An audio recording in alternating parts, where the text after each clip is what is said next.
Welcome everyone to the second episode of the Little by Little Show. I want to welcome Vance Elrod, a bantamweight and lightweight world champion, owner and founder of Meraki Medicinal, a company focused on selling and spreading the consciousness of Methylene Blue. I hope you enjoy. Vance, welcome to the show. How are you? I'm doing good, my man. How are you? I'm doing amazing. Very, very good. How's your week been? The weekend? That was everything. Weekend was good. Week started out rough, but we're alive, so everything's all Love it. good. Love it. So I want to get down to your story, to who Vance Elrod is. So I'd like to know what got you into professional MMA, and from there, Montana or Methylene Blue. Talk to me about your story. No, so I've always liked fighting. I was always drawn to action movies. Fighting with friends was pretty natural. Like it's what I love to do. So I truly believe like I was destined to start fighting at some point. But I wasn't like built or like made for fighting. Like I wasn't born to fight for sure. I had to like overcome every hurdle to become a fighter. So I Mhm. was like a normal kid. I was pretty skinny, was not athletic at all. I was actually below average. I wouldn't even call myself normal. I played sports like always growing up, but I sucked at them. So I had to take the long way up the mountain and really get good at my crafts and build my body up from what I think was like honestly like a below average starting point. And that's kind of what got me into health too, because I truly feel like I'm a product of like modern times, like modern diet, modern healthcare, the whole nine. Like from the ground up, my feet are messed up from wearing improper footwear from Mm. being a kid. My eyesight is terrible. I'm supposed to be wearing glasses, have contact lenses on 24/7.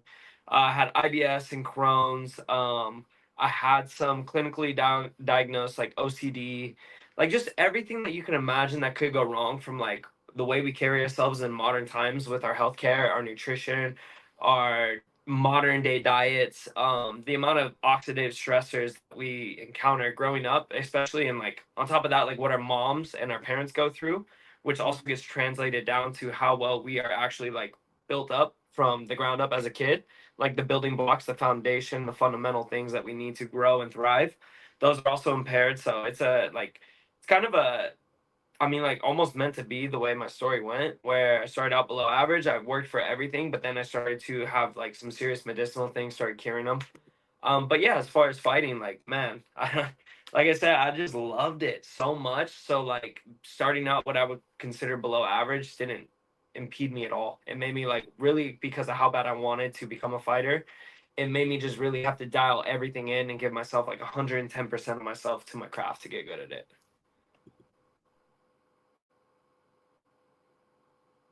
Yo, sorry. I think the recording crashed a little bit. I All think good, I all good. Yeah, you were talking about just fighting, Okay, getting good. into I'll just restart it from the top. How about that? perfect. Yeah, that's fine. Yeah, no, just basically what I was saying is like I've always been drawn to fighting. Like I wanted to be a fighter so bad, but I'm also like a product of what I would say is like modern day health and nutrition. Like a standard American diet, for instance, or like a standard healthcare approach or like health approach in general, I think is terrible. And I think like I was like 100% a product of that. Like from the ground up, like even my feet have been messed up. My ankles were messed up from wearing improper footwear. I have like the worst like tight hips, lower back issues ever. And I mean, that's just, we're talking structural. And then we get into the other part of it where I got diagnosed with IBS and Crohn's. Doctors wanted to cut out part of my colon at one point. I got cameras shoved in every end. I have clinical diagnosed OCD at one point. I had to conquer that. So like I'm a product of like truly what I think is like normal. It's common, but it's actually not normal. So like what's common nowadays is like how many mental health issues are people battling, anxiety, depression, yada yada. It's all just common, but it's not normal. And so I believe I was a product kind of like set on that path of like deteriorating myself, but I wanted to fight so bad that I had to give 110% of my efforts in order to become capable of being a combat athlete or a martial artist and actually become good at it. So it was like kind of a blessing because I had to overcome a lot of things. And along the way, I learned a ton about health. I kind of fixed myself without Western medicine. So a lot of the three-letter labels that they like to give you, like IBS, OCD, whatever they want to tell you, I got over almost everything by myself, and it took a while and it took a lot of learning. But here I am now, and I feel like I'm thriving. Love it. How did you do it, by the way? Like, what introduced you into kind of becoming conscious of the world you were living in, the situation you were going through, and that you really needed a change? Yeah. And maybe what introduced you to the ideas you have to follow, or what made the change, or what information did you get introduced to make that change? Everything was from pain. So first and foremost, like cutting weight for fighting was it started getting ridiculously hard for me. And I remember just one day I stumbled upon a nutritionist and he was explaining how you can have carbohydrates while you cut weight. And in my head at the time, I had like this paradigm where I was believing that carbs were evil. And like Mhm. I had like a zero fundamental knowledge on anything health related whatsoever. I read brands and if it said like fat free, I was like, oh, it's healthy. I had no Mhm. idea what was going on. Yeah. And I just remember people demonizing carbs back then. Atkins was big low carb, and I was cutting weight. And I remember a nutritionist saying you could have carbs while you're cutting weight. So that was like the first spark because I was like really dying in fight camp one time. It was one of my weight cuts. I want to say my fourth or fifth. And I added carbs in, and my energy sparked. My performance just went through the roof. And then on top of that, I lost weight. And I was like, okay, I'm not understanding this whole picture here. So while I was cutting weight, not only did I find like a little bit of benefit there, but a lot of the pain from cutting weight, like you're talking cutting 20, 30 pounds of weight, Yeah. when I could sit down and actually decipher what was going on in my body, and then I could learn, like, hey, I'm not dying. I'm actually eating enough calories right now to sustain my bodily function. But because I've been dieting so long, my leptin and my ghrelin levels are a little out of whack. I have high ghrelin, low leptin. So that's why I'm feeling like this unsatiable hunger right now. That for me was awesome because then I could go, oh, okay, I'm not dying. Like, this is just pain. It rationalized the idea in my head. So I fell in love with studying nutrition for that reason. But the other reason was I used to get these crazy IBS, Crohn's, whatever they want to call it, attacks, and they really don't know what it was. They tried to prescribe me on a ton of pharmaceuticals. That was a whole nother story where I basically was up to like 4 a.m. one night and like shadows started jumping out at me and I went like full schizo because all the medications that they prescribed me in order to combat the Crohn's all interacted with each other negatively. So it was a bad time, but the pain was terrible, and I didn't know what to do. I had no way forward. Doctors had no idea. Nobody ever told me to address healthcare. They just basically were like, "You're born that way, and you might be stressed out, and it kind of runs in your family. We can give you some Xanax and some stomach pills," and that's what led to like all the craziness happening there. But I started noticing when I was cutting weight, and like when I was getting ready for fights, I was eating cleaner. Like these stomach things weren't happening, they weren't happening as much. And the one thing they did get right was the stress for sure added to it. But if I ate perfectly clean, I wouldn't get these stomach attacks. It was insane. And I think the last time I got it has to be like 3, 4 years ago. And every time now it's been mild. And it hasn't been what it used to. Because what would happen was I would wake up in the morning with like tunnel vision. And I knew something was off. I had this tingle in the back of my neck. And I was like, What, something's off. what Something's do you off. mean tunnel vision? Like my peripherals weren't there. Like it was like an adrenaline dump almost. Mm. So I'd be sitting there and like something was off and I felt like I couldn't see out the side of my eyes. Like I had actual literal tunnel vision. Mhm. And I'd be like, man, it's gonna happen. And slowly, like by 2 o'clock, the pain would set in. And then about 4 p.m. to like 2 a.m. in the morning, I would be in 11 out of 10 pain. And we're talking like pain so bad that if I could get off the couch, I probably would have been able to commit suicide. But like I physically could not have got off the couch. And I don't mean that like literal, but I kind of do because I remember there were times there where I was sitting there and I was like, man, I don't want to live a life if I got to deal with this like twice a month, 3 times a month, even once a month, like 12 times a year, having these episodes of like 8 hours of just nonstop pain. And there's nothing I can do about the most uncomfortable pain in my life. And just felt like I was getting stabbed in my stomach over and over and over again. And I remember just being like, wow, okay, like as I get ready for fights, maybe I'll get it once a month and maybe I won't get it near the fight at all. So, like, what's going on?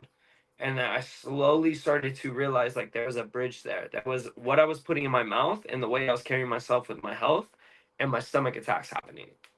And that's what started everything for me. So started researching more on health and wealth and health and nutrition and then really putting everything back into like my own hands and taking the power and then going forward, educating myself even further, further, further, and then learning more about my body. And it's been a crazy, wild ride. And it's like what I used to study, 5 years ago and thought like I knew everything was completely wrong even then too, because the way everything is handed to you, like the information, it's so hard to sift through. And Hmm. like, man, if I would have had like even like Twitter, just having like the esoteric health bros on there who are like way ahead of the curve, just to listen to back then, like it would have saved me so much time and pain. But I'm very glad the way I came up the mountain. Like I said, it was the long road up the mountain, but for me, it was the best way up. Beautiful. So I have a really cool segue for this. When you got introduced to Methylene Blue, Yep, it would be really cool if you can, share the story behind that, yep. being introduced to Methylene Blue. But did you see um, its benefits or something help with your Crohn's or with any of those attacks? So that's actually perfect too, because what I was talking about, like I didn't know what was going on back then. I still like methylene blue is fresh with me. It's like I started taking it about a year ago. Hmm. So a little over a year. It's about, I would say, 15 months ago I started taking methylene blue. Before methylene blue, even then I still didn't have as crazy beliefs I had now. So even before then, like I was like, oh, okay, some people are born with chemical imbalances and they're depressed, and some people are just, they have these genetic things that are wrong, and there are some like genetic diseases. But what I'm trying to get at is I used to think like disease was like 40-50% lifestyle and like 50% genetics. Like some people are just born that way.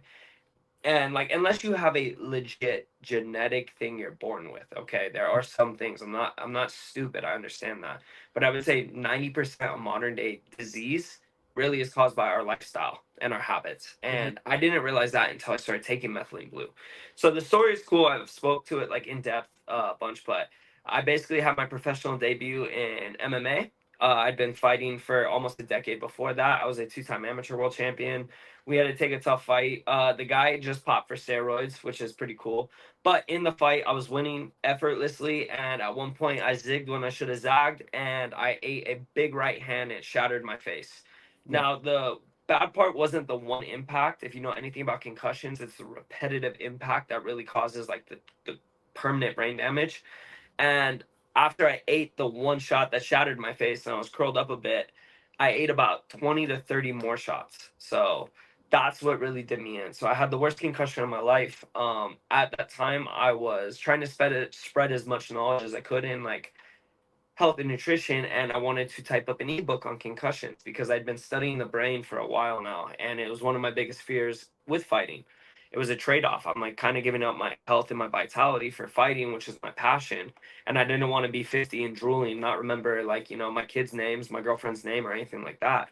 So I started studying the brain massively in order to combat any concussive damage that I could take and like figure out a way to approach it so that I could have my brain while I'm older. And during the time while I was concussed, I had all these notes all piled out left and right, and I wanted to like consolidate them and then make an ebook and then be able to give it out to people too. So I made this whole ebook while I was concussed, which is pretty funny, ironic. But I typed up this huge ebook, got it out to people. I was just sending it out left and right. I would never like charge for anything like that either, because when it comes to your brain, like that's some serious stuff to me. Yeah. And I sent it off to a friend, and he asked me why I didn't put methylene blue in there. And if you ever have done a search of methylene blue, it's a little bit better now, but you're not going to find the goods on methylene blue right away. You got to kind of dig a little. And so I told him, I was like, oh, well, I read a little bit, but didn't seem promising. Told me to research it again. And I found all these crazy benefits. Yeah. Now, I'd studied enough nutrition to know when I smell snake oil. And that right there was like, oh, it's snake oil.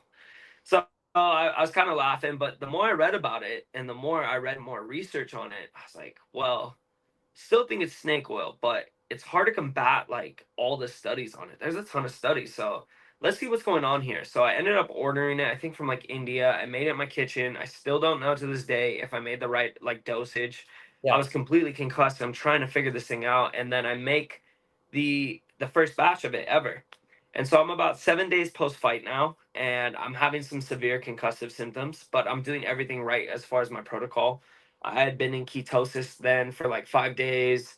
I'm taking a ton of NAC antioxidants like ascorbic acid. I'm taking resveratrol. I'm taking lion's mane. I'm taking acetylcarnitine, creatine, glutamine. Like I have this great, and that's like one third of what I was taking. I Hmm. had this crazy protocol in order to get me better, and I started taking the methylene blue. And I noticed it my first dose, okay, and I'm kind of nervous because I'm shoving a what is also used as a fishbowl cleaner into my mouth. Yeah. And I did enough research to understand that, you know, there's levels to it. There's pharmaceutical grade. I got pharmaceutical grade methylene blue, but either way, I put it in my mouth and I was kind of like, well, and I remember I was videoing it. I said something along the lines like, if I die, I die. Here we go.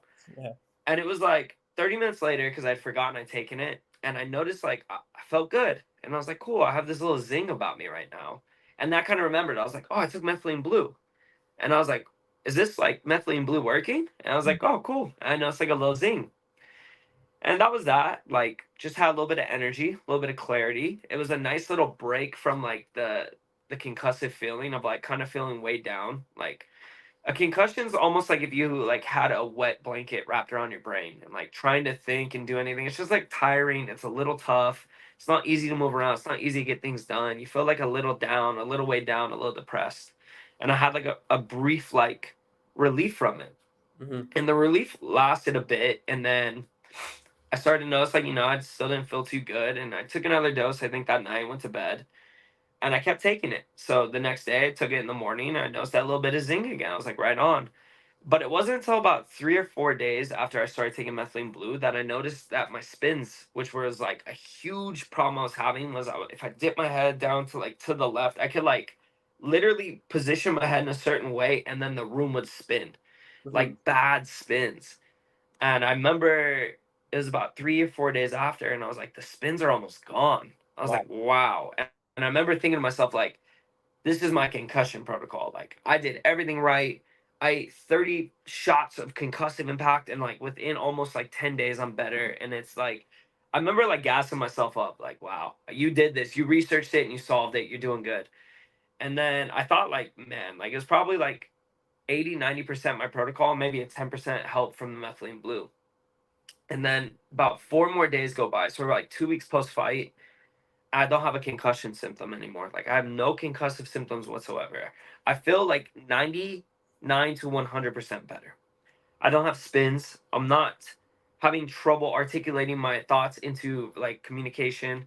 I can think logically. I can think long term. I can multitask. I'm not depressed. Colors seem bright again. Like world is good. And I kept like on a lot of the same protocol just to be safe. So the methylene blue stayed in, but the only thing I did different was I think I reintroduced carbohydrates back to my diet.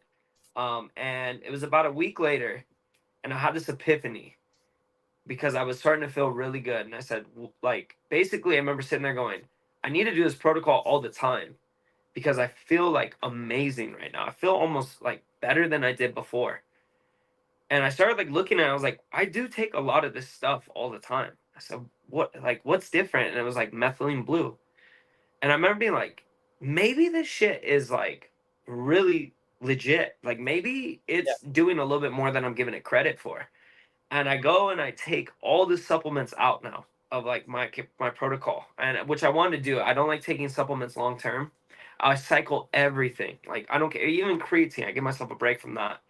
And I remember I stopped taking everything but the methylene blue, and I just kept feeling better and better and better. And I Wow. went, okay, something's up here. Like, I'm Yeah. not an idiot. I can deduce this shit might be working beyond what I thought originally. And that's what led me down the rabbit hole. That's what kept me up 6 hours a day researching methylene blue, learning the history, learning modern day uses, learning why the bureaucracy of like how it got banned, why it's not as popular as it could be, you know, the synthesized versions which turned into hydroxychloroquine, their effects during COVID, why methylene blue is like an ongoing clinical trial right now for curing Alzheimer's, why the trials aren't doing well because they're mixing with other medications and the way they work. Like I went on this whole stint, and I fell in love with it because of how good it made me feel. And that's like basically the origin of my story.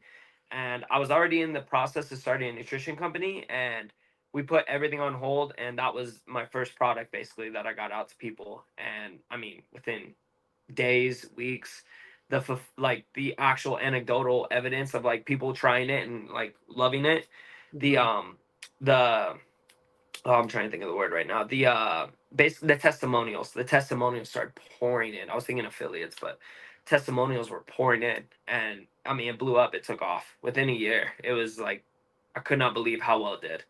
No, that's incredible, man. I love that story so much. So I want to get into methylene blue. I'm super fascinated by it. When I read, so I first came by through your account on Twitter because of your decentralized radio episode, which Oh yeah. I could not believe. And then I fell through the kind of Methylene Blue Meraki rabbit hole, and I fell in love. I cannot believe it. And what's a little, I guess interesting for me, it's a synthetic compound, but it does so much. So hmm I'd love to know the story behind Methylene Blue and Yep. how does it work? So it is, and that's I address that big time because I am as natural can be on so many things. I wash my hair with eggs, and I wash my body with animal fat. You know what I Yeah, mean? Like I read that tweet. I promise you, like I am as natural can be. But I've also like me and you right now are communicating on a phone. We're Yes. surrounded by 5G. Hmm. Whoever's listening to this is listening to this on a phone that is connected either via Wi-Fi 5G. You got blue light blasting in your face. Like you see where I'm going here. We Yeah. have some modern day problems, and some modern day problems require modern day solutions, and that's what methylene blue is for me. So methylene blue was first used as a fabric dye in the 1800s. So they found a way to make it, and it was a huge blue stain. Which if you've ever seen the methylene blue, like most people have a blue tongue, or you see how crazy it looks going into water because it's this deep blue stain. And Yeah. when I was first making it in my kitchen, like I used a syringe, basically a 30 ml syringe to pull it to like fill up a bottle. Like back when I was making myself like my own stuff. And like you clean it out and it just like you could fill this syringe up. It's completely empty. And if there's like a little bit of methylene blue, it's like it'll fill up 30 mil like 100 times of just blue water. Like the blue carries like crazy. Yeah. So someone got the bright idea, scientists, that hey, this blue is such a great dye. Maybe we can stain cells with it. So they were Hmm. using it when they were researching cells, like under a microscope. They were staining biological organisms with this, and then something happened. They realized, hey, this is killing malaria parasitic infections. When we Hmm. stain malaria cells, basically they're dying off, and that's how it got its first use ever. It was our first ever malaria drug. Um, it was the first ever then issued FDA drug. So the FDA listed it's the first ever compound they list as an FDA approved drug. Which also causes so many headaches for me selling it as a company, which is crazy. But basically, from there, we used methylene blue within the early 1900s for a lot of things on top of that. So you had some doctors and scientists who were playing around with it for using it with people with psychosis, so schizophrenic patients, manic depressive, bipolar disorder. Um, they were using methylene blue to treat all these things, and they were having some success with it back then, even. And then I believe World War I, it was our first ever, it was our malaria medication, but it was our first go-to for malaria. So all the soldiers had to take methylene blue, and they were checked to see if they had enough in their system by if they peed blue. Yeah. So they would go and check. Well, World War II, I don't know what happened, but apparently blue pee was unacceptable. Mm. So the smart people who are businessmen, also scientists, found a way to synthesize it. So they double synthesized methylene blue, and the byproduct that we had after that was hydroxychloroquine. I believe chloroquine or chloranaquine was after, and then they got hydroxychloroquine. Now they can patent that. Hmm. So our mainstream modern malaria medication that we use is hydroxychloroquine. Hmm. Now there's also a little caveat to that too, because there's the buddy buddy system. So the people who can patent it and can produce it and everything, when you talk Congress legislation, I mean you're on Twitter, you know how it is. Like we take care of our boys. Like so anyone on Twitter who's promoting tallow soaps, like Healthy Soul, for instance, and stuff, like I take care of them, I'm gonna promote them. It's the same exact thing with pharmaceuticals, you know. Hmm. It's human nature. So I understand it. But I don't agree with it. I understand it. So methylene blue got kicked out of the way because there's no way to make kind of profit off of it. Um so you have hydroxychloroquine. The interesting thing is modern day during the pandemic, a lot of people were going left field and they were using hydroxychloroquine and getting some benefits with their C19 infections. Hmm. What's even better is the people who use methylene blue in the clinical trials. And there's one of my favorite clinical trials ever was 5 people on respirators. They injected them all with methylene blue, NaC, and ascorbic acid. Of the 5 people, 4 made it out alive. The one person who passed away, and rest in peace because that's terrible, but the one person who passed away, that hospital did not carry enough methylene blue to do the proper amount. Wow. So that should show a little bit of the efficacy of how well methylene blue works, and Mhm. it's because of the mechanism on the root cause level. And we'll get into the science behind like what it does in the body, but it doesn't mask a symptom. It gets it on the root cause level, and it actually interacts with the way your body is as an electrical being. Mhm. Love it, man. So, can you explain how does it work? Why does it, collaborate with a being through being an electrical being? Why Yes. does it defeat malaria, COVID-19? Why are people with psychosis getting better after using methylene blue? How does this work? What are the benefits of methylene blue? So methylene blue is on paper, it's an antidepressant. It's an antiparasitic compound. It's antibacterial. It improves short-term and long-term memory. It increases focus, energy, mood. The other anecdotal experiences that we've had that aren't on paper is it slows down allergic reactions. It can, I mean, right there and then there, you should already be like snake oil. If you're not thinking snake oil in your head, I Yeah. like you're gullible. I'm sorry. Like it's the truth. Okay. And this is the guy who's selling it. I'm telling you right now, like it's the truth. Like the what it can do is like, especially in Western medicine, where like all of our compounds are made to treat symptoms, not root cause things. It Mhm. like it should baffle you a bit. But the way I can explain it in layman terms before we get deep into it is you don't sit there and look at vitamin C and go vitamin C doesn't work because it doesn't mask a symptom. Vitamin C kind of gets on a root cause level. It helps your immune system, am I right? Which also is like responsible for like one of the best things vitamin C can do is actually muscle repair as well. All your muscle and tendon damage that happens in your body, like vitamin C is helpful in your immune system response to that, which will then repair it. So you don't look at vitamin C and go, "Oh, vitamin C snake oil." You know, it's helping in so many different things, but at a root cause level. So that's what you have to realize with this thing. So methylene blue, and this is why it changed my mind on so many things, especially depression.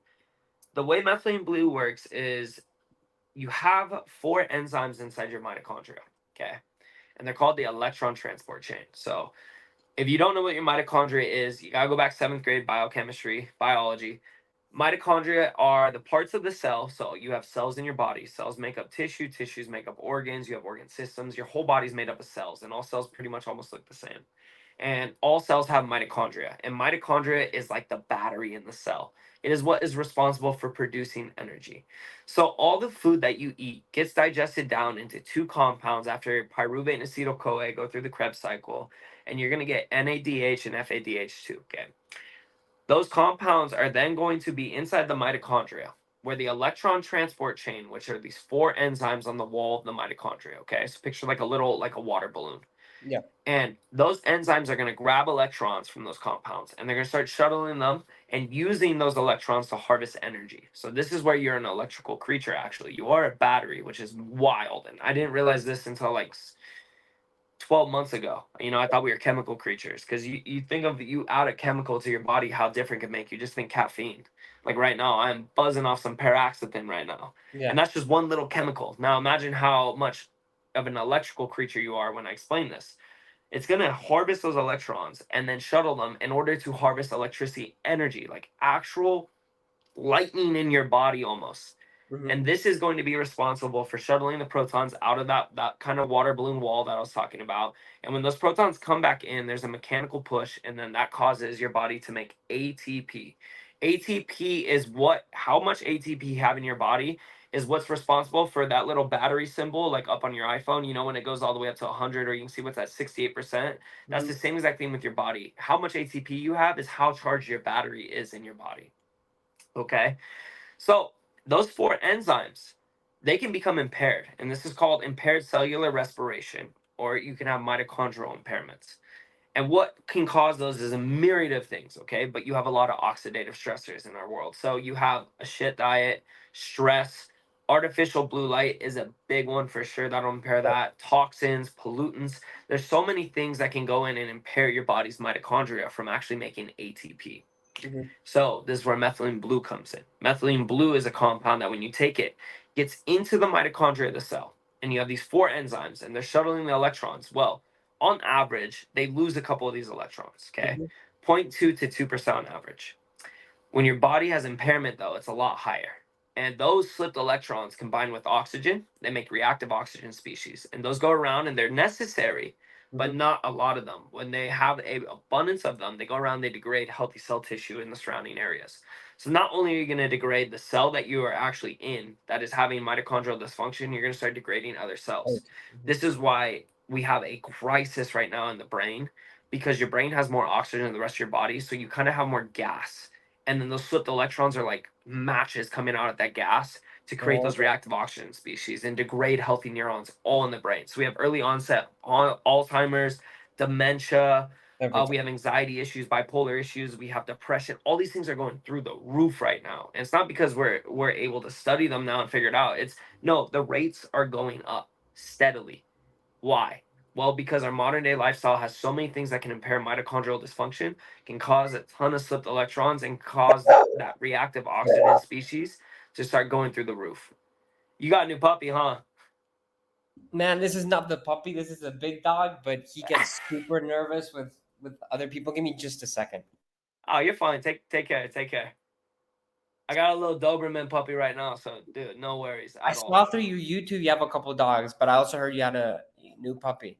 Yeah, I got a Doberman puppy and I got a border collie. It's like the best dog in the world. My Doberman puppy's like just absolute terror right now. Yeah, So yeah. I adopted a new dog this Saturday, and it's also, it's a blessing. But he's super. He wants to play all the time, or he wants to nap all the time, or it's crazy. But yep. everything. Congrats, congrats. Thank you. Yeah. Yep. So we were talking about the electron slippage, Yep. how it fixes that problem, how it fixes different problems through the brain. Well, Yeah. yeah, well, that's the part of methylene blue. Methylene blue gets into the mitochondria, and when you have these slipped electrons, methylene blue actually grabs them. Yeah. So you have a impaired mitochondrial function, and you're having these slipped electrons. Methylene blue is going to get and start grabbing them. Okay, it's going to then reshuttle them, harvest the same amount of energy, and it's going to help in the process of your body making ATP and mitochondrial water. So methylene blue literally gets in like a fifth enzyme and starts doing that. Now, what happens though when your body starts to use up the oxygen and the electrons and the protons inside the cell? Your body goes, wow, because you added methylene blue in. So the rate of work goes up a bit. And your body goes, oh my gosh, like we have a ton of things being used right now. So it starts to shuttle in more oxygen into the cell. And it Mhm. does this by dumping nitric oxide. And so you need more building blocks now for your enzymes to go through and handle basically creating more energy. So your body goes, hey, these guys are getting their job done. Let's send them more basic materials to get more work done. Also, what it does is your body goes, hey, we're having like great energy output. Let's start making more enzymes. And your body will actually start making more of those electron transport chain enzymes inside the cell in order to create more energy. Okay. So what just happened is you added a compound that grabs slipped electrons. So you are reducing reactive oxygen species right now. So you are stopping the degradation of neurons in the brain. You're stopping degradation of healthy cell membranes and surrounding areas that are making up the tissues that are responsible for your organs, especially in the brain, especially in the brain. So now you are already, boom, you're lowering oxidative stress on a root cause level, but then you're producing more energy. So most people, I call it the low power mode. When your iPhone gets to like 20%, you click low power mode and it stops like a lot of the background functions so your phone can operate for as long as it can. It kind of goes in survival mode. Most Yeah. people are in low power mode. Their body's like battery is always running at like 20%, and so they can't do all the processes they need in order to survive. So what's going to be a problem with that is your body's going to always go survival over success then, and you're never going to thrive, you're never going to feel good, because no matter what you're going to, like, you could see it on people too, like you walk around, you just see it now, like, man, people are not, they're not fit, they're not pretty, they don't look healthy. It's insane. They It don't is even insane sound how, the energy is contained. It's terrible. Yeah. yeah, it's so low, and it's like there's so many things that are common that aren't normal. Like, oh, it's like, oh, we're all depressed. Like, no, we're not. I'm sorry, I'm not depressed. I Yeah. don't have anxiety through the roof. You know when I have anxiety? When I start adding shit compounds in my body, I don't take care of my health, and then I wake up and I'm like, yeah, I'm a little anxious today. Why? It's like, oh, I've been abusing THC. Oh, I haven't been sleeping good. I haven't been eating good. And I wonder why the hell, like 4 days in after a fight, I always get these anxiety rushes because I just went from being as healthy as I could on a weight cut over to shit food. And like it doesn't click for some people. But Anyways, methylene blue then gets in, reacts on that base level, and it creates more ATP. But then your body goes, hey, we need more enzymes to make even more ATP. So you start supercharging your battery. And then you're this electrical creature now with enough ATP to go around and start doing all the bodily functions you need. And then that's why it's a root cause approach. It's not masking a symptom. It's not going in and acting like an SSRI. It's going in and making your neurons actually function and fire better, and you're not going to feel depressed when you can think straight and your body has enough energy in order to feel good. Okay, so when methylene blue helps the mitochondria reduce its Yep. slippage of electrons, uh, does it heal the mitochondria? I mean, you just said it allows more production for the enzymes so they can heal themselves. But Correct. You just nailed it. does that mean that there's just a period of time maybe where you have to use where you use methylene blue and then you can just stop? Or That's a good point. yeah. That's a very, very good point. So I can't I am limited to where I don't have a microscope. I'm going off the research, right? So granted, I do my time. Like I do my research, okay? But I would love to see these studies done. At one point, I would love to be like the bigger picture now is to get this mainstream as soon as possible. Of course. We give out so many like free bottles as is right now, but I would love to be able to like give free bottles to the people who are like truly in danger of serious like one concussive impact, like causing CTE later on in life. I want every fighter, every football player, every soccer player. Like I want these organizations to be providing methylene blue to these people nonstop because I do not want this to be a thing where it never blows up because of bureaucratic BS and people then suffer. People die. People live a terrible life because their brain's not functioning. Can you imagine if your brain didn't function correctly at 40, 50 years old? Your life's over. That's sad. That scares the shit out of me. Scares me so bad. And I would never want that on anyone, including myself. And I told you at the beginning of this, like the start of this week was rough. I literally got flashed Monday in sparring. Big uppercut. Okay. Mhm. Closest I've ever been, I think, to getting knocked down sparring. Wow. Cool thing, it was one shot. Mhm. Okay, so it was one shot, wasn't multiple shots, so it's not high brain damage, but I definitely have a bruise on my brain. I definitely had a small amount of concussion symptoms after. But Mhm. when I got hit, I had this moment of confusion where I was like, okay, where am I? And I was like, oh, I'm at the gym. Oh, I have a fight coming up. No, I just had a fight camp. I'm done. What day is it? Oh shit, what day is it? It's Monday. And like this panic set on me where I was like, man, like people live like this all the time. Yeah. And it is insane. And that scares the absolute like the living shit out of me. Mhm. So the goal is to get it there, but we need to be able to fund these studies to understand like, is it necessary to keep taking all the time? What happens if we take all the time? Does it cause repair? How long does the repair last? Well, I'll tell you right now, the repair lasts because for weeks on end, even with one dose of methylene blue, they showed that the body actually produces the enzymes and electron transport chain, and it carries and continues on with the ATP production. Wow. Okay.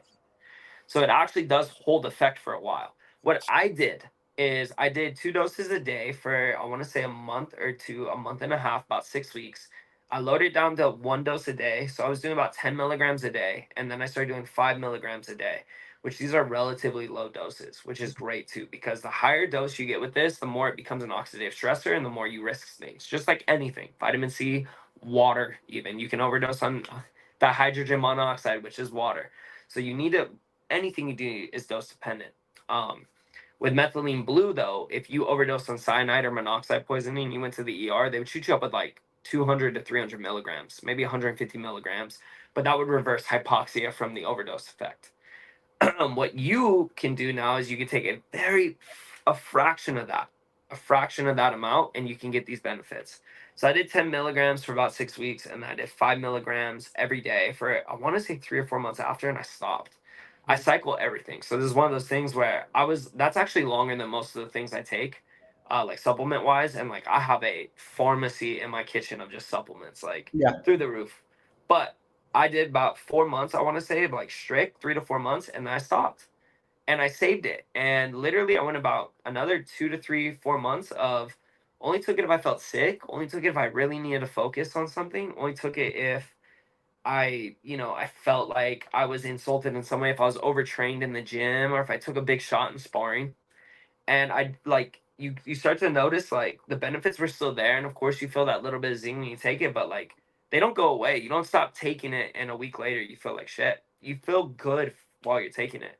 So I've stopped taking it, and so basically, what I tell people now is like do a good amount in the beginning. You know, it's not medical advice, not a doctor. I have to say that, which I hate, but do your first what I did. Do like a good dose in the beginning, and then keep it on hand, because it's shown to stop almost every single virus there is, like Mhm. COVID-19 especially. Like it was very potent in combating that Lyme's disease, anything. And if you're sick, you're jet lagged, you have any insult to what you think your mitochondrial function is, then take some that day. You don't need to take it every day like that.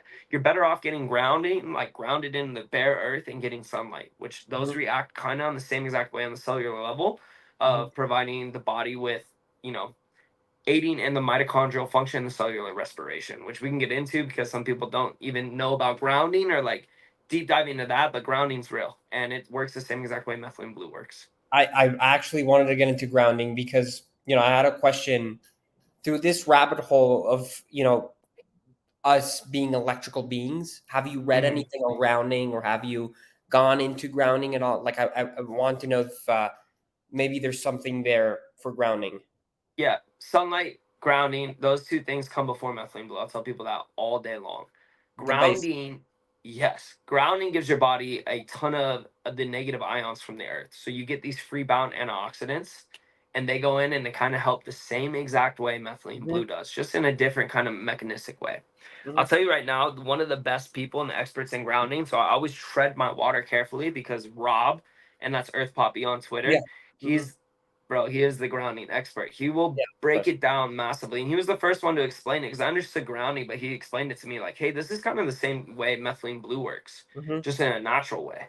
Yeah. And I was like, wow, I didn't even think about it like that. But yeah, you have these free bound antioxidants that go around, they scavenge ROS and they help the body perform better. And they also create that charge.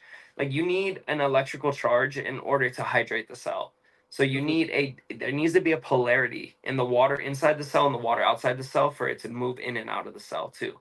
So there's all these things that have to do with electricity that go on in your body every single day, even like your heart, everything, your central nervous system. Mhm. That's all electrical. And when you put your bare feet on the earth, you're allowed to, one, you dissolve the electricity that your body can hold like a battery, and two, you're allowed to accept like the correct electrical current your body needs to thrive, which doesn't make a crazy amount of like, it makes actually perfect sense. It doesn't like, it shouldn't be some crazy thing that's like this epiphany, like, oh my gosh, the earth has this secret thing. No, we are evolved to be in alignment with nature. So the sun, the earth, these things, like we're around them for thousands and thousands and thousands of years. It wasn't until Yeah. we introduced bullshit Mhm. that things like these things became like secret hidden knowledges, like, oh, get sunlight and grounded and you can be healthy. And it's like, how far have we forgotten? Hmm. Yeah, I always say it's once you disconnect yourself from evolutionary biology where you start to see disease. Correct. And the world we live in nowadays is just completely disconnected.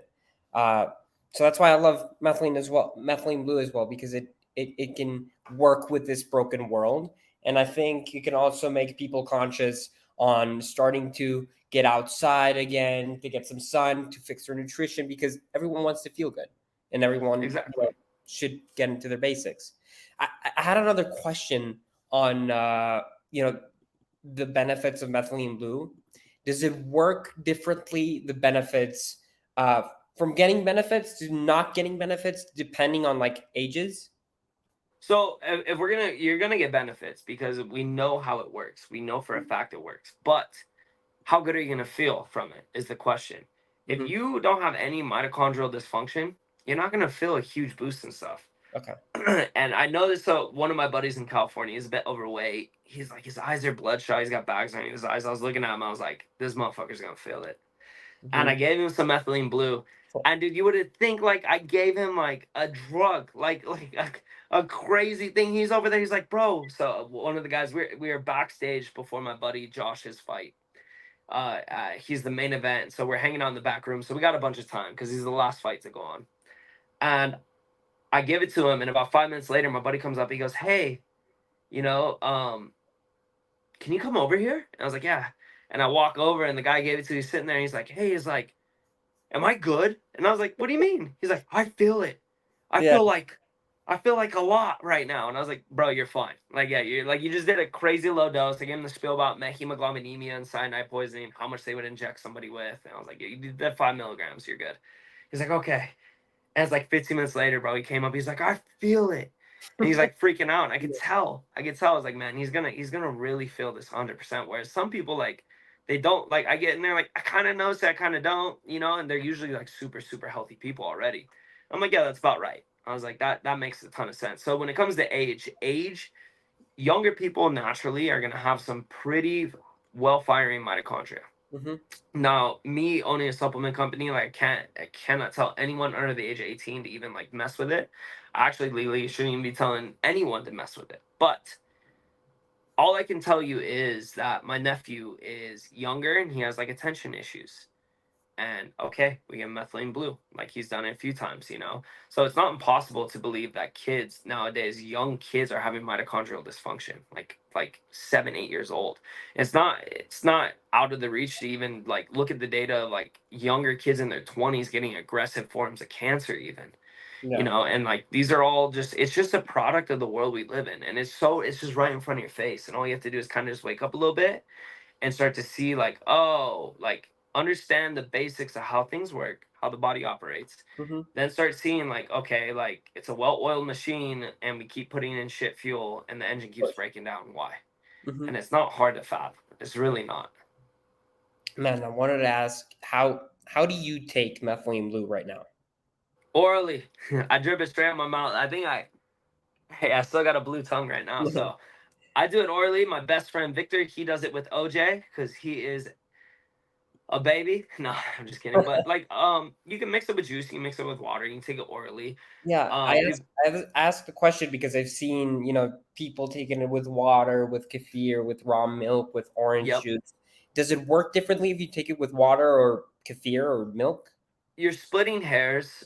There's some synergy with methylene blue on anything that has antioxidant properties, but that's just because it gets in and it works kind of in the same fashion. So like actually near infrared light. So I have like a little red light panel right now, and there's a Oh, ton of wow. studies. Yeah, there's a ton of studies on near infrared light and sunlight methylene blue.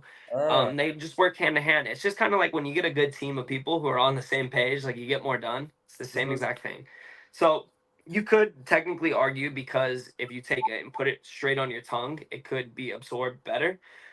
I'm gonna argue that you're splitting hairs and that just getting it in your system is the big important part. And also not a high dose. Like instead of getting like 3 months of benefits in a month, to get 3 months of benefits in 3 months. Don't do crazy high doses because anything that you do high dose, you play the risk of something going wrong.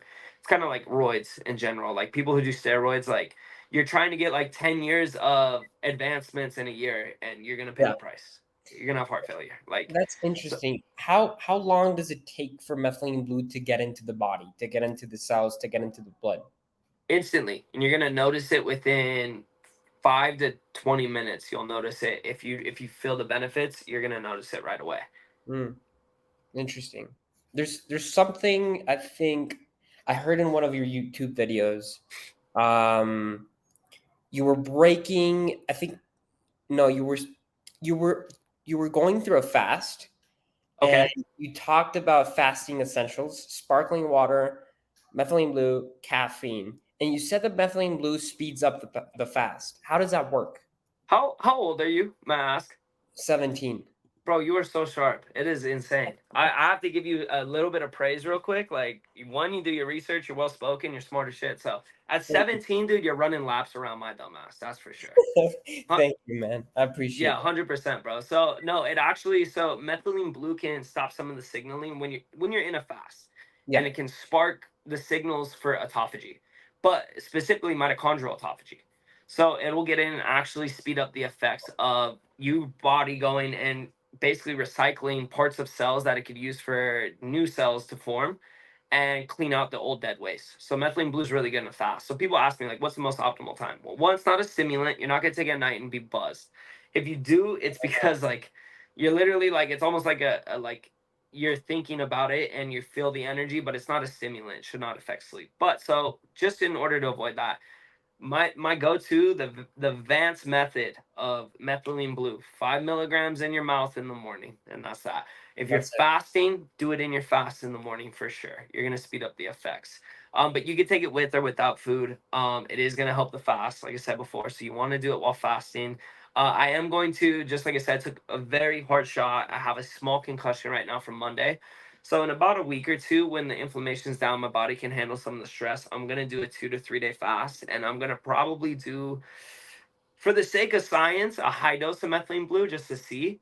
But I'll Mhm. probably do 5 milligrams, twice a day, and then maybe on like the last day or like the last little bit or early on, I'll do like a 20 milligram dose just to see how I feel, see if I notice it more, and just run off that. So yeah, you definitely want to do it while fasting. Love it. So how are you gonna work with that fast? Is it just gonna be like a water and methylene blue fast?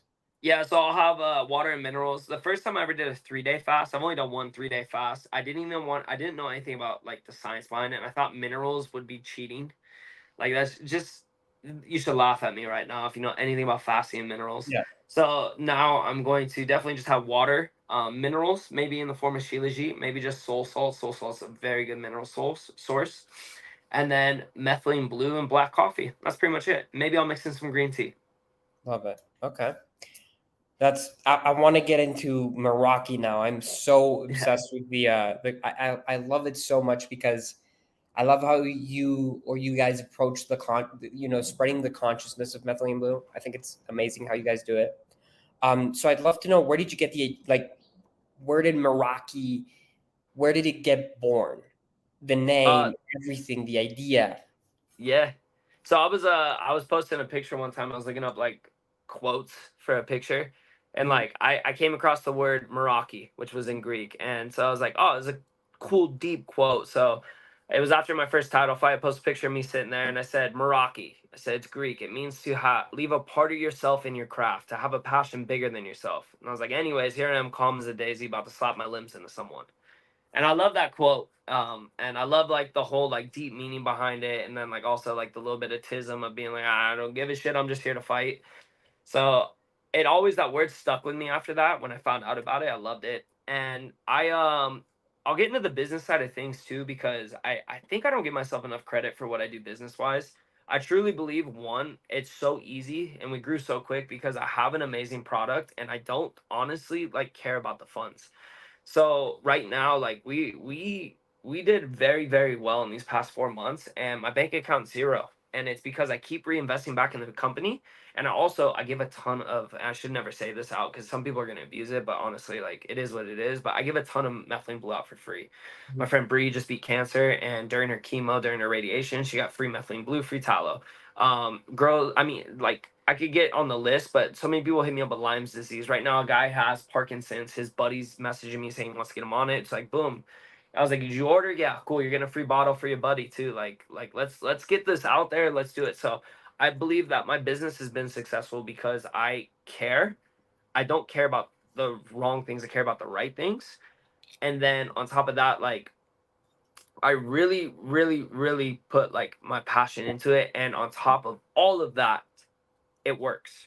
You know Mhm. what I mean? Like it's kind of like people you see who want to like how to get more views on Instagram. They try hacking the algorithm. And it's like, Yeah. yo, if you had a video of a chimpanzee shooting an AK at a fucking spaceship, that video is gonna get views. It's Yeah. because it's a quality video, you know. So I don't have to hack the algorithm. I'm not hiring these experts who are like trying to get my conversions through the rip, and we're using hooks and like all these like crazy things that I do know about because I did study business for a while, but like we're not doing any of those things. Like we have a great product and we're trying to get it out and just spread it word of mouth. And so I pay $0 in ad spend. And the Mhm. company is like we 10x almost every single month. It's insane.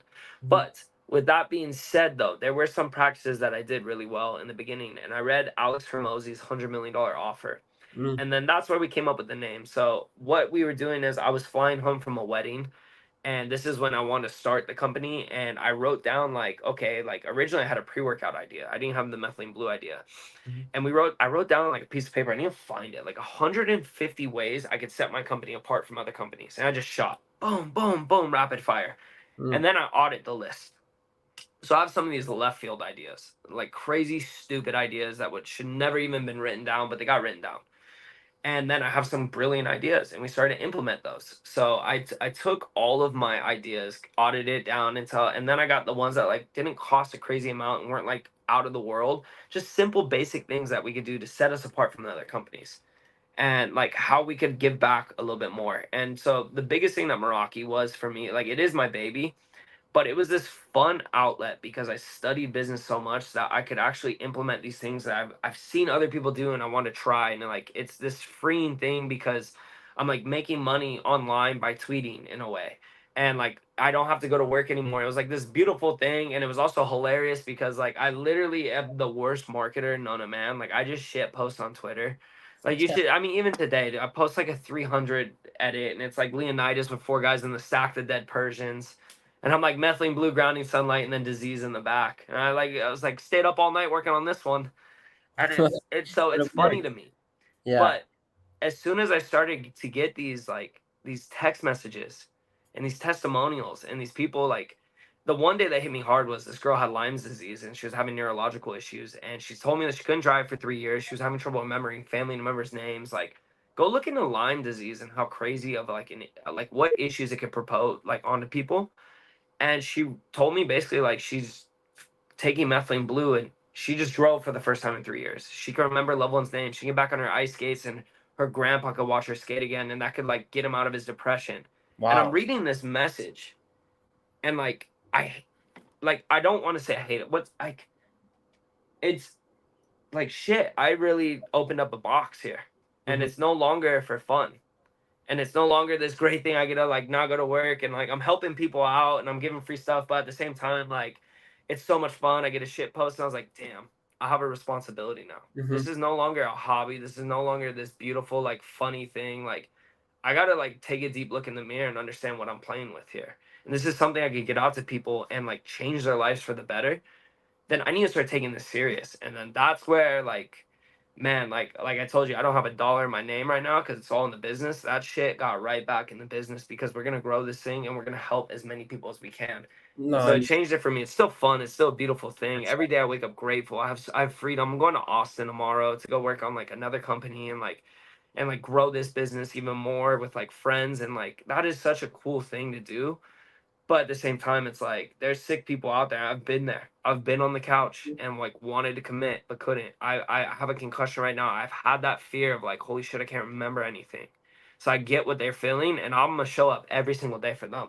It Mhm. doesn't matter like about the good stuff. Like, it's great, dude. I get to travel the world now if I want. Like, cool. I don't have a boss. I can make sure my girlfriend doesn't have a boss. That's amazing for sure. And I'm gonna take care of my home first. But like, I gotta show up for people that like need me there, or else like, what the hell am I doing this for? It's not to go get a Rolex. I'll tell you that right now. It's to Mhm. go like like make something happen. I'm about that legacy shit, so it's big for me. I love it, man. You're doing amazing. I love it so much. You know, Appreciate you, brother. I want to talk about your product, Mm-hmm. your product line. You have Meraki Blue. You have Meraki Blue Immunity. You have your balm, which is I think it's called Meraki Moo. Yep. And you have Terrible names. yeah, Blue without an E. yeah. Moo. I'm curious about that. Why is it Meraki Moo for the balm? Because it's made from cow fat, so it's Oh, grass fed, pasture raised cows. of I mean course. cows, so it makes tallow balm. Tallow is like an ancient It's great, balm. man. Yeah. Yeah, Wow. so I can't believe that's why I it's the couldn't moo. figure that out myself. Um, and the Zeus juice, which is a pre-workout. I'd like to like I want to get into the product. What's Meraki Yeah. Blue Immunity? What's the difference between Meraki Blue, just the normal one? Immunity, all we did was add NAC and ascorbic acid, and the reason we did that was from that clinical trial. That clinical trial showed that NAC and ascorbic acid can help boost the benefits of methylene blue. So we made it there. We're reformulating it because, like I said, it's a great product. It works, but holy hell, dude! Like, NAC is sulfur based. So when you get powdered NAC, it smells like rotten eggs. Okay. Okay. So, and then ascorbic acid reduces the blue. So ascorbic acid, and this is why like your tongue doesn't stay blue forever, and you can't stay in your brain because certain compounds interact with the blue, and the blue goes away. So if you're alive and you're breathing, like, dead skin will stay blue, but alive skin will not stay blue. Mm, Okay, and it's because the blue gets used up. And so it's the same exact thing with ascorbic acid. It reduces the blue. mm, And so it's this clear. egg smelling liquid. It was just terrible. And Yeah. so I'm trying to reformulate it. I want to get in a capsule, but man, I'm battling FDA, CDC, everything else because you're not supposed to, like, there's companies out there selling methylene blue, and dude, they have a gun to their head. I'm like, bro, Yes. what are you guys doing? Like, this is still classified as a drug. They were trying to get NAC off the shelves too, so pharmaceutical companies can buy it.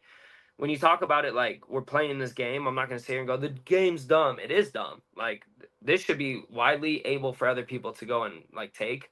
But we also, we're in this game for a reason. The FDA is there to do what the FDA does. I don't have to agree with everything they do, but they're there to hopefully morally try to save as many people as they can from bunk supplements. Which, let me tell you right now, being in the supplement industry, there are some shitty supplements and manufacturers and people who don't care about you. They want the Rolex, and they're not gonna put it, but they're gonna get the cheap supplements, and you're better off chewing a car bumper for the lead than you are taking their supplement and getting the lead from them. You know what I mean? Yeah. So there's a ton of there's some shady shit in there. So we're reformulating it. I want to try to make it in a capsule. That's the first time I ever told anybody that. So Wow. there you Thank go.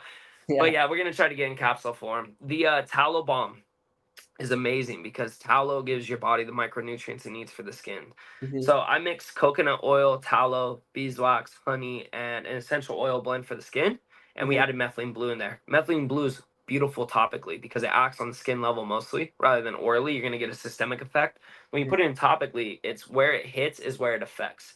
Mm-hmm. So there's oxidative stressors in this world that affect our skin. The sun is one of them. The sun is good for you because it's a little bit bad for you in some sense. It's not Mm-hmm. bad for you at all, but it does create oxidative stress. And Mm-hmm. if your body can't handle that load because you have a poor redox status, you eat shit food, you have a poor fatty acid profile from seed oils, like all these things, then you're gonna burn. You're gonna have insults to your skin. Well, methylene blue gets in and like handles that oxidative stress the same exact way it does orally.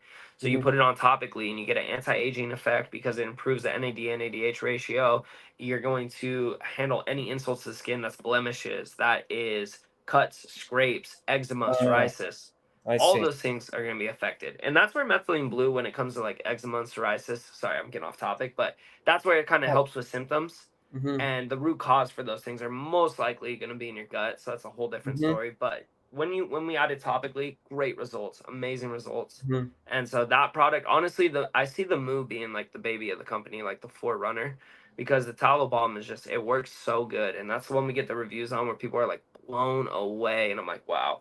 So, or I mean, they're both great, but like those two are, I don't know how the hell we could top those things. Like those two Yeah. products right there are just staples. Mm-hmm. That's interesting. Yeah, because my cousin has psoriasis on his head, I think. Yep. And one of the things I told him is first fix the gut, fix your diet. It's always the Second, gut. I thought of your Meraki tallow balm as maybe a solution. That's interesting you say. So now I'm gonna send him this so he can buy the balm. Maybe it helps him. Yep, So yep. We'll give him a discount too if he's got bad psoriasis too. So we'll give him taken care of. thank you. Yeah.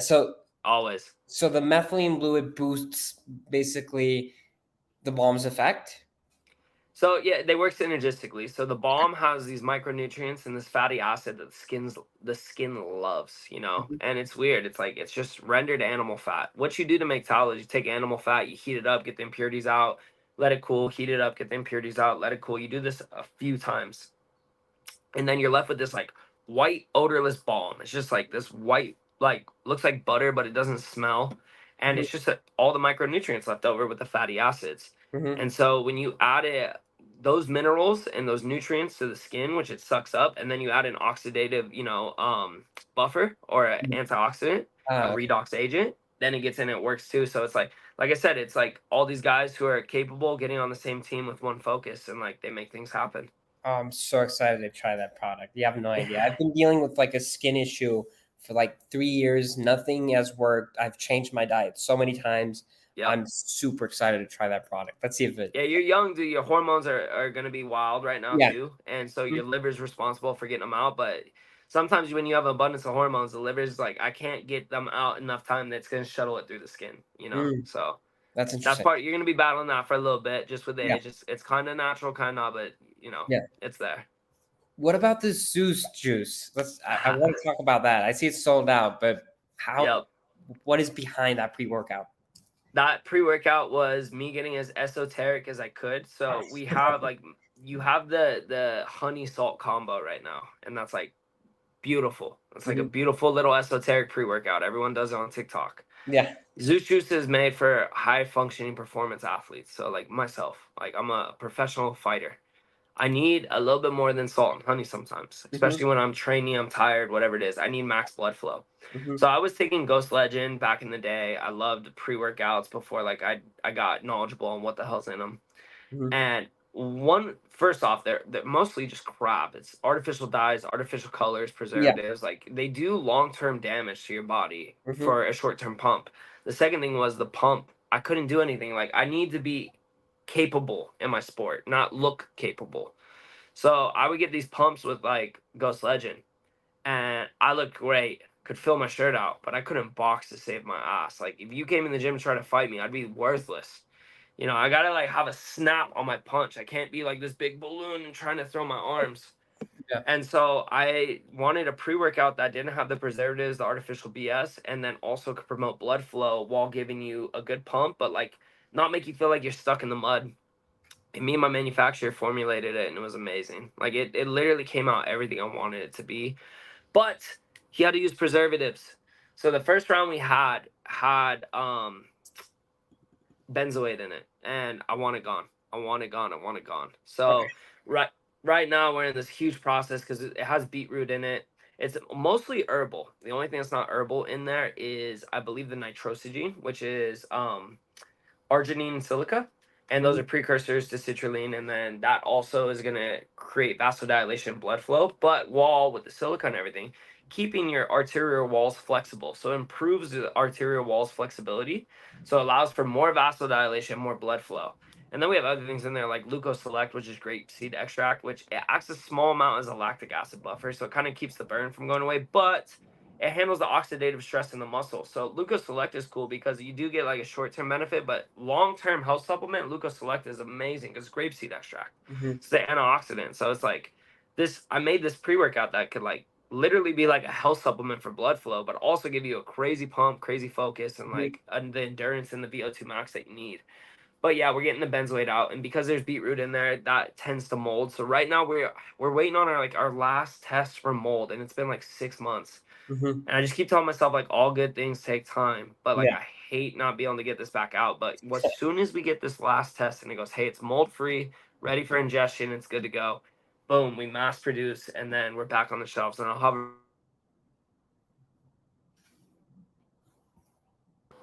You there? There we go. Yeah. Sorry. No worries, man. So, Okay, so yeah, so as soon as that's done, we're back in business on Zeus Juice, and that's gonna be like you do. Not everyone needs that, but it's gonna be a little bit high ticket, like, but it's for professional athletes. Like I made this for what I need, so it's there's nothing like it. I'll tell you that right now. love it. Yeah. Thank you for sharing, man. I want to get into your health now, like you personally. Yeah, How do you work with your training, your activity, your nutrition, your recovery, maybe your supplementation routine? I'm just very curious. yeah. Well, I'm pissed because I got accused of roids all the time in fighting and like Instagram, and then I come to base Twitter where like everyone's shredded, and I don't get accused of roids anymore, and I'm kind of pissed. So Yeah. I'm like, God, I got to step it up, you know. Yeah. But bro, I've learned so much in the past year that I implement. That is like, man, it has made me just thrive. Right now, I'm in ketosis for the brain, just because I took the concussive impact. So I'm actually like, I'm really like, kind of like feeling how I look because I'm all like the water's gone, but I'm Hmm. getting frail again, so I gotta eat. But basically, I focus mostly on animal products right now. I'm not a vegetable hater by means. I have raw carrots daily. I'm not a Ray Peter either because I don't even understand it. I don't know what it is, but basically, I've been doing intuitive eating for like 2 years now, and then when I go on weight cuts, I follow a strict program just to get the weight off because it makes it easy. I know it works, and it is healthy. Like the Hmm. way I do it is the correct way. I paid a lot of money to Dan Garner to do this like as an amateur, Hmm. even when I didn't even have all the funds, and it was like one of the best investments I made in myself. And that's kind of where I taught myself like, yo, invest in yourself. Like makes life easier, you'll get more done, trust me. So right now my day to day is like, I'll just give you like a little run through. It's like I wake up and I have a reverse osmosis machine, but the water wizard on Twitter is hooking us up and we're getting a new water machine. Love it. And basically I'll fill it up with water and then I'll add soul salts for minerals, and then I structure the water with by creating a vortex. Structuring the water allows the water to handle energy flow. So if you ever throw like a rock in a pool of water and you see the ripples, Mm-hmm. that's because the molecules to create that surface tension, they don't just explode everywhere. They actually structure themselves to handle the energy. Mm-hmm. And you need structured water inside the cell and outside the cell in order to hydrate yourself. So it's called easy water, which is exclusion zone water. So I structure the water by creating a little vortex with like a coffee frother. Mm-hmm. And then now that I'm not fighting, I actually do like implement some things that aren't basically like 100% perfect healthy, because I forced myself to do a couple of things that just want to do. Not because I want to, but because like when you become like too neurotic with health, Mm-hmm. you don't become resilient. You actually become frail. You'll get sick. You eat like one thing. If I go eat an In-N-Out burger, I don't want to be like, oh, I'm dragging and I feel terrible and I'm on the Yeah. toilet. It's like, nah.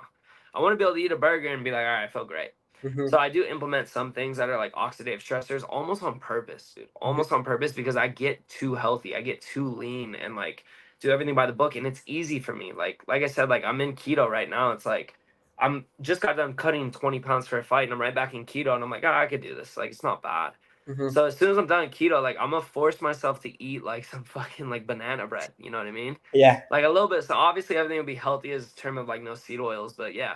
But so I have my structured water. I'll have some breakfast, which is usually raw dairy, raw kefir, blueberries, Brazil nuts, a little bit of bee pollen, and a little bit of honey. Um, and if you see with the bee pollen and like the raw honey and like the soul salts, and then I also do base shilajit, which is like the best shilajit there is. All these things I realized lately are for minerals. Mm-hmm. So I don't really follow like macros anymore as much as my micronutrients. So I make sure I get my minerals in, because every enzymatic function in the body is mineral dependent. Of So if course. you want GABA production, your common neurotransmitter, you need zinc. You know, if you want testosterone, you need boron, you need zinc, you need all magnesium. All of these things your body's like is capable of doing, including making some vitamins, is all dependent on your mineral status as well. So Mm-hmm. so I go out and then I get grounded and I get sunlight and then I get to work. So I have a cup of coffee right now. I'm playing with paroxetine coffee. Mm-hmm. And I'll have some like Laird's creamer in there. It's like a little bit of sugar. I'll have some raw honey and some almond milk. And make sure you get almond milk. That's like almond milk, MALK. That's Yeah. a good brand. So Mm-hmm. I'm just like I'm very health conscious. And but like towards like the end of the day when it's time to like eat, like then I have my little snacks and I do it on purpose. Mm-hmm. So I have an Olipop at night. I'll have like some sunflower squares from Urban Remedy. Like I have these healthy snacks and I allow myself to like treat myself a bit, because I know one, when I cut weight, like it's off astronomically, like off the charts strict, and I can't do anything about it. So I force myself to have these things. So like once a week I'll go out and eat, you know, and I'll go somewhere like in like I say, In-N-Out, I haven't had In-N-Out forever, so that's a bad example. But like, you know, I try to incorporate certain things in my body so I'm resilient. Not Mm-hmm. so I'm perfect, but just resilient, if that Result. makes sense. Yeah. So I hope that gives like a little glimpse of like actually the when I said it out loud, it sounds neurotic as shit again. So I thought I was gonna be like, oh, just pretty base, like get sunlight. But yeah, like I experiment a bunch and I know my body, but when it comes to intuitive eating, it's like I feel good when I eat a salad a day. I feel good with raw dairy in the morning. I feel good with a collagen latte in Mm-hmm. the morning, and then a collagen glycine tea before bed. And then Mm-hmm. I eat like about probably 16 ounces, like a pound of meat, 15 ounces of meat a day. And I feel great. Beautiful. I love it. Vance, what brings you most joy in life? Ah, man, that's a tough one, because it used to be knocking people out. Now it's kind of helping people. Yeah. You know what? I'll tell you this. Last weekend for my 30th birthday, we went to the cabin and I got to pay for Airbnb for 3 days for me and my friends. Mm-hmm. And it was a thank you to everyone who's like supporting Meraki. And like I flew in Ryan, my he does the Alchemist Library podcast, but we also do Yeah. Twitter Spaces on Thursday. I Mm-hmm. brought him down and we all hung out, and I just realized like I don't want to have a whole pizza to myself. I feel better if I could have two slices and my three friends could all have two slices. You know, we're all eating together. So I want to help as many people as I can. Um, I mean, with whatever I can. So that brings me like a crazy joy. But like helping the close circle, of course, means a little bit more to me because those are the people that matter. Those are the people who've had my back in the low times. They've watched me come up and do all this. The ones who told me they believed in me, like had my back, like literally before I even started a company, told me I was capable. Like I want to make sure they're eating. So take care of them, and then anyone who's like dealing with shit, like man, I think the best joy is like those messages too. Besides like my friends and everything, making them proud, but like people that I could help with like their issues, like getting those testimonies, like there's nothing that could go wrong today if I get a testimony in the morning. Someone's like, man, I feel great off this. Like, I had this thing and you fixed it. And I'm like, well, I didn't fix it. I helped get it to you. And that's fucking amazing. And then, like, whatever, I could get in a car accident that day and, like, just flip my avalanche. And I'm just sitting there. I'm like, yeah, but, life's pretty good. So, I love it, man. Just helping other beings grow. I resonate with it a lot. I really appreciate it. So, yeah. for my last question, I'd like for you to share any piece of advice to to me maybe, or to the listeners listening to this podcast. I'll say this because it's fresh on my mind. Mm-hmm. Um, I was supposed to fight like it was about a week and a half ago. And I got ready for the fight. I did about 12 weeks of training and like basically got told I was medically unfit because my ankle swelled up. It was this whole shenanigans. But Mm-hmm. getting into the fight, you're still there. And like I was getting ready. I'm about to walk out for the fight. So you get these crazy nerves, right? And you get this adrenaline, and then you get the subconscious popping in, and you get every bad feeling you could think of. Like you like your brain starts working against you in these like fight or flight moments in some ways. But I was able to conquer it. And I realized this early on in my career when it came to the subconscious mind was like conquering these negative feelings. And even to this day, like I see so many people like they could 10x their life if they could become friends with negative feelings. And it Mm-hmm. doesn't have to be like, like every single negative feeling, but like even like certain things, like if you get in an ice bath and those feelings come in, the bad feelings, and like you just try to get through it and you're just telling yourself whatever you can to ignore it. But like if you could sit there and experience it and be like, all right, what am I feeling right now? This sucks, pain, I want to get out. My body thinks I'm gonna die. It's like what is the feeling? Like, okay, like how does it feel? Are you okay though? Like, do you got this? Yes. Like you can become friends with those feelings. Same exact thing if you're depressed, you're having a panic attack, you're having anxiety.